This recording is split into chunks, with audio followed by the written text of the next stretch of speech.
Pinakakasuhan na ng blunder at graft ng ICI at DPWH si Congressman Martin Romualdez kaugnay sa flood control scam.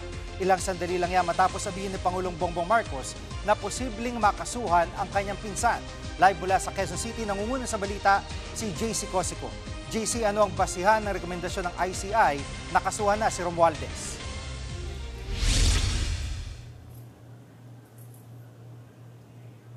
Jiggy, kabilang nga doon sa basis of that recommendation, itong mga statements nga ni Orly Guteza. Siya nga yung sinasabi na dating security consultant ni Congressman o former Congressman Zaldico.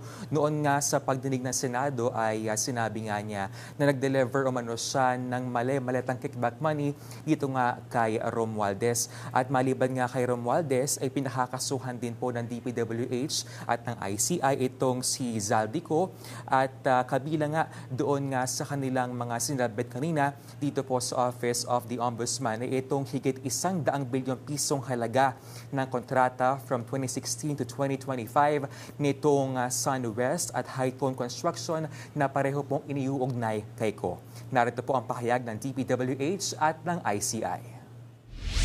Speaker Martin Romualdez, siya ang naging speaker from 2022 to 2025. Si former Congressman Zaldico ang napili na Committee on Appropriations Chairman. Dun sa relationship na yon, no, nangyari itong mga iba't ibang kontratang ito. Hindi pwedeng maghugas kamay ang mga public officials. Bakit? Walang pumilit sa kanila. Kaya tanggapin nila yung obligasyon. Tanggapin nila na kailangan silang sumunod sa mga batas.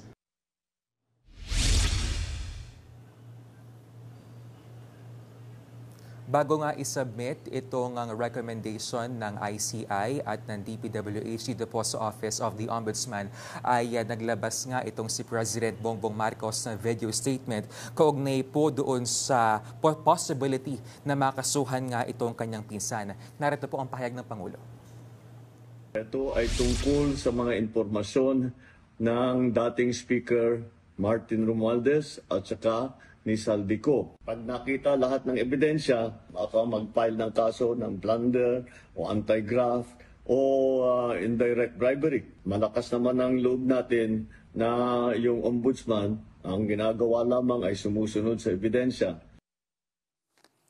JC, yung ba mga binunyag ni Zaldico nitong mga nakaraang araw ay may bigat o sa rekomendasyong ginawa ng ICI dito sa pagsasampa ng kaso?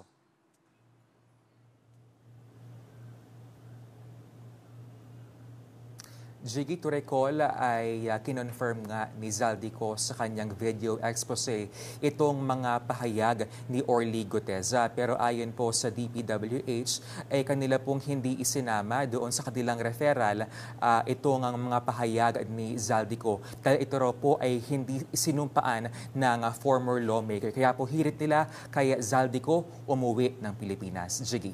At sa ibang usapin, naglabasan ng guidelines ang ICI sa pagsasapubliko ng mga pagdinig nito. Anong detalye nito?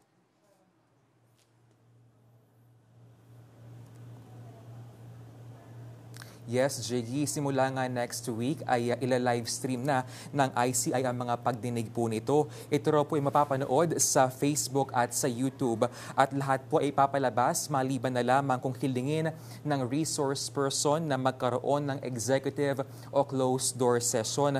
Papayagan daw po ito ng komisyon kung impormasyong ilalabas ay may kinalaman sa national security o kung magiging banta po ito sa buhay ng isang individual. Jiggy, balik sa iyo. Yan pong ulat ni JC Cosico live mula sa Quezon City. Mga kapatid, Jiggy Manikad po. Pagdating sa mahalagang balita sa loob at labas ng bansa, dapat una sa lahat, mag-follow at mag-subscribe na sa social media pages ng News 5.